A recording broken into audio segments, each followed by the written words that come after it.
Today, I saw a post from my sister, Veronica, and it was talking about George Robinson, her husband who died.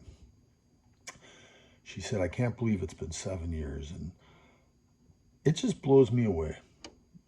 It just blows me away. George Robinson was an interesting fella, and he taught me one of the greatest lessons in my life. Now, George, he was my sister's husband. And, he was a couple years older than me, and my sister's 9 years younger than me. So when I was a younger guy, I was definitely skeptical of George for sure. But by the time they got married, I figured, you know what? He seems like he is a guy who really cares about my sister. And, he had some good attributes about him that I enjoyed. And George ended up coming to work with me, and I was running crews for one of the biggest retaining wall companies here in St. Louis, and George came to work with me as one of my laborers on that crew. And in those days, I was a type A personality, to say the least. I worked about 80 to 90 hours a week myself personally. My guys probably worked 50 or 60, but I worked 80 or 90. And if I had a goal that day of production, we were going to reach that goal if it killed everybody there. As a result of this, this kind of strained mine and George's relationship. And years later, he told me during this time frame that when he came home from work, because, how hard I was, when he came home from work, that he was too tired to take a shower, and that he would lay down every night. He'd walk in the door and lay down on the couch. And every night, the last words that he would say before he fell asleep, according to George,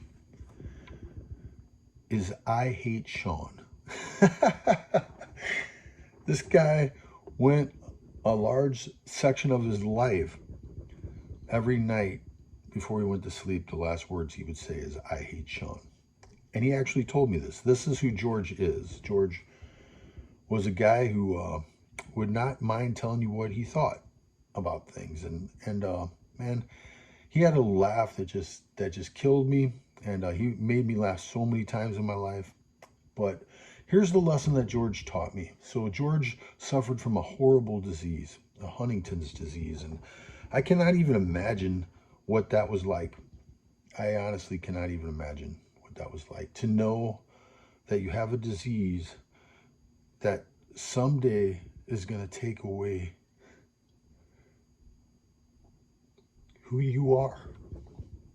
That this disease is going to change you in such a way that you will not even be the person that you are anymore.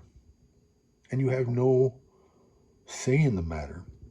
This disease is going to make you basically crippled and make you abandon the people that you love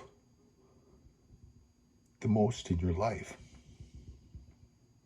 I cannot even imagine, the actual process when it started going down.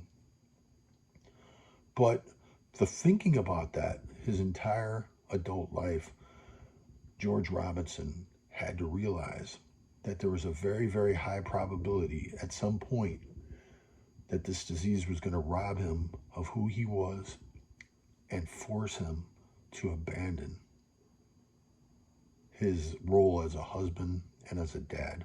The people he loved more than anything else on this planet. I can attest to that. Whenever George would talk about his children, oh man, his face would just beam. You could just see the pride that he had.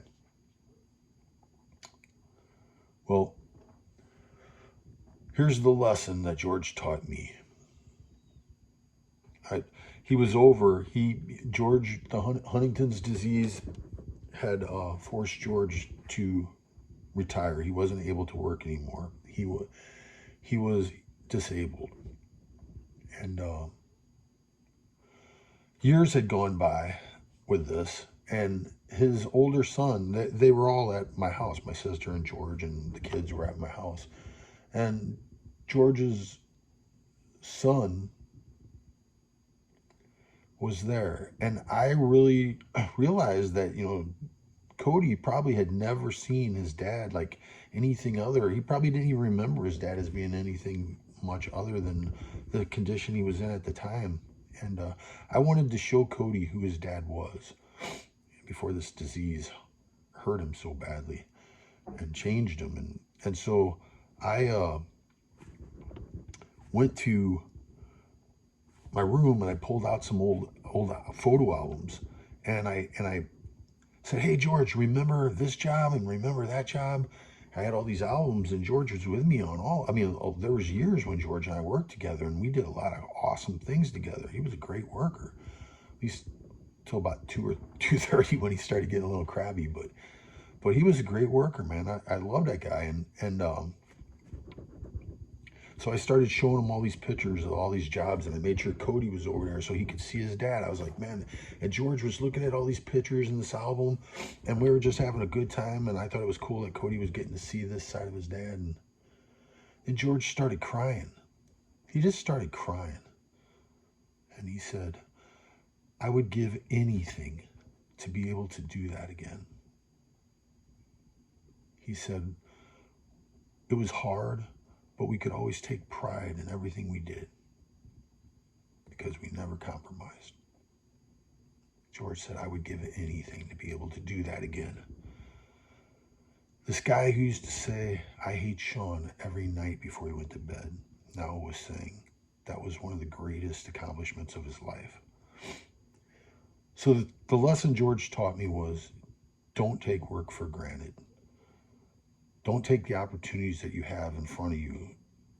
Treat them like, for granted, treat them like it's a blessing every single day. Get after it every single day. Don't complain. Don't complain. Have a thankful heart and be thankful for everything you have. Every day you get to work is a blessing, because there could be a time when, like George, you'll say, I would give anything to be able to do that again. Rest in peace, George. I hope you came to know Jesus as your Lord and Savior. Love you, brother. I hope I get to see you laughing in heaven, man, because that laugh used to just kill me. I can see it right now in my mind. God bless you. God bless your family.